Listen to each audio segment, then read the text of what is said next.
Hello and welcome to this week's video of My Hero Academia. This week I'm reviewing episode 2 of volume 3 of Vigilantes. Way! You know the rules and so do I. Let me know what you thought about it in the comment section down below and you will be read at next week's show.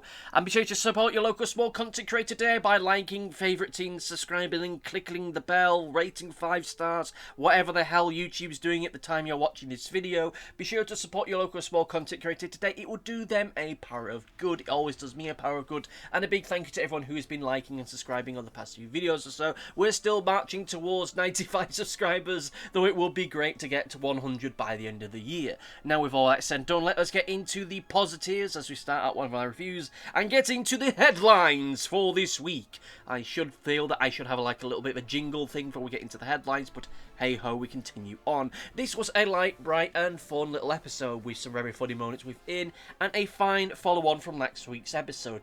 Though I will admit that this does feel like it should be the second half of a full episode. Like if this was a TV series, you would have last week's episode and this week's episode combined into one whole episode. Because whilst I did enjoy this week's episode, and I know that I've said the word episode quite a lot already in this review, I do feel that it's a little bit, I don't really know the right word with it. I'm not going to call it insubstantial because that makes it sound so I didn't like it, but it does feel as though it's lacking a little bit of weight that it really needs, though I will discuss that later on in greater detail. This was a really fun episode with some great character interactions and fun character moments towards the first half especially. The stuff with Popstep just being bitter and bitchy was just brilliant. I really liked that. Yes, I will understand and will concede the fact that it is a bit cliched for her to act like that, but I have nothing wrong with a cliche if it is done well. And of course, Knuckle Duster's solution to Makato is just to kick her ass if she becomes a problem. Which, of course, he would suggest that being the human brick that he is. It was a nice little scene when you get to see Crawler being taught how to use his powers more properly and more appropriately. It really just makes it a great time to just see how he's developing as a hero. And it will be nice to see how he uses those powers going forward. And of course, this later transitions into Makato and Crawler meeting the fake X-Men characters and the people that they interview. I'm not going to be going through this blow for blow because you've either seen it or you broadly get the idea of all of this. They do these fun little interviews with these characters, asking them what they think about our main cast, what they understand about them, what are the first words that come into their head when they think about them. And it really does. It really is a whole lot of fun. And it makes for some brilliant setup and payoff later on. I do have to say I really did love the bit with the pie chart, which just goes over the most common phrases for each of our main characters. It makes for a great visual gag, and it is presented brilliantly. We don't see it on a computer screen, we just see it on the wall behind them as though it's being projected onto it. We know that it isn't really there, but it's there for us to see it in as big a way that it can possibly do so, and it just makes for a great visual gag. I really did enjoy that. I think that this is one of those moments where they have the translations on the actual panel that actually fit with it. Because, you know, using the first font that you can find in the word processor makes a little bit more sense from a pie chart when it isn't on, you know, the side of a billboard or something. And of course, while you've got them talking about all the common phrases for each of our vigilante characters, you've got the fake X-Men character pissing the sides on the sidelines.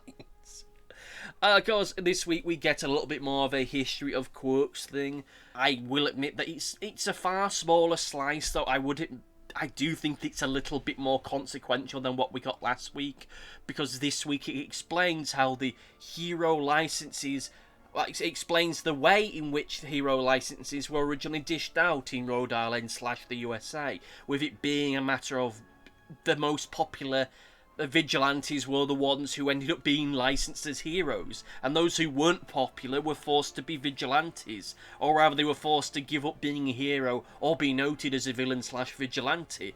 And I think that's a really neat idea. It is just such a cutthroat and kind of miserable, cynical, corporate way of thinking about it that I think it is brilliant. You know, you don't dish this out depending on how useful their powers are or how good and true and honest they are. No, who's the most popular? They're the one that's going to get to become a hero, and the people that are less popular, you shove them to one side and hope nobody notices. I will admit, I do feel that that whole explanation as to how the nature of hero society and hero licensing came about would make for a far better motivation for staying than what we ended up getting a few episodes ago.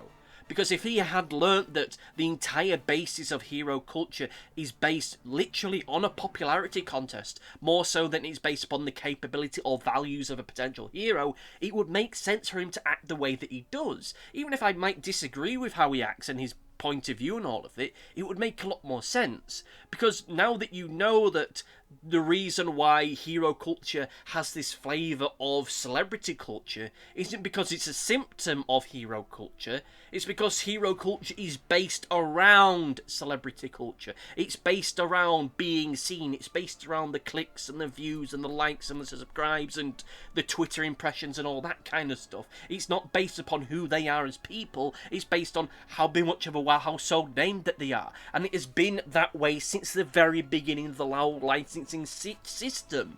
And that makes a whole better idea and a motivation for Sting to want to burn it all down to start again.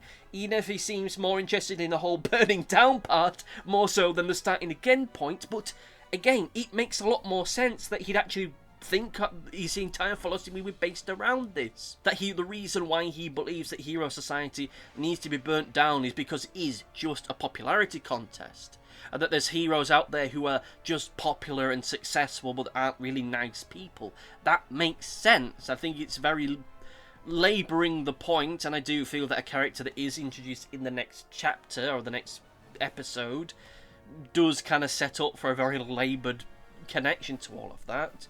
But with that said, I do feel that it is still a fantastic idea of that. And maybe, again, he will discover all of this. He'll do his own research. He'll find this thesis, and that will be the true thing that really sets him off.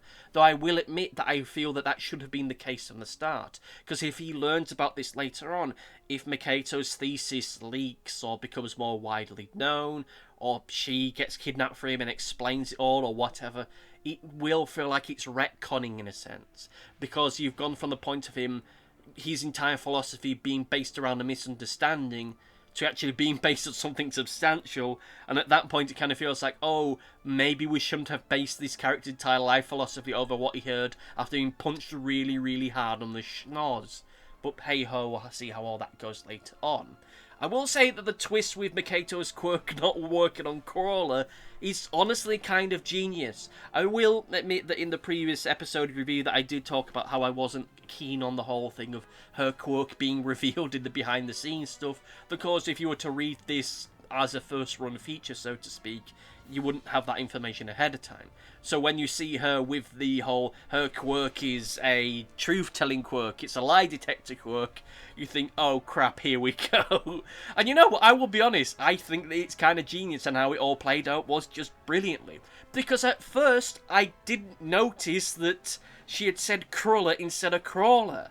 I was just thinking to myself, how the hell did he trick the lie detector thing? I know that lie detector machines are kind of bullshit, but this person has a superpower, and I guess that it must work with like 100% accuracy. So how the hell did he get around that? Did he have some kind of secret training with Knuckle Duster that we don't know about yet? What the hell happened? And it was only when I double checked it that I realised that she'd asked the wrong question. She asked him, are you Cruller? And of course, he's telling the truth that he isn't, because that's not who he is. And the great thing about this is that for the almost the entire runtime of this episode, they're driving home the name Cruller. So many times that it starts to slip by you. The first time it happens, you just kind of roll your eyes and go, oh yeah, there's that running joke, okay, ha ha ha ha ha. But then it is repeated so many times after that point, with every single character they interview referring to Crawler as Cruller, that in your head you start to see the names as being one in the same. When they say Cruller, they mean Crawler. So that when she eventually asks him, are you Cruller? You think to yourself, oh crap, he's been rumbled. Because it's like translating something. It's like translating one word from one language into another.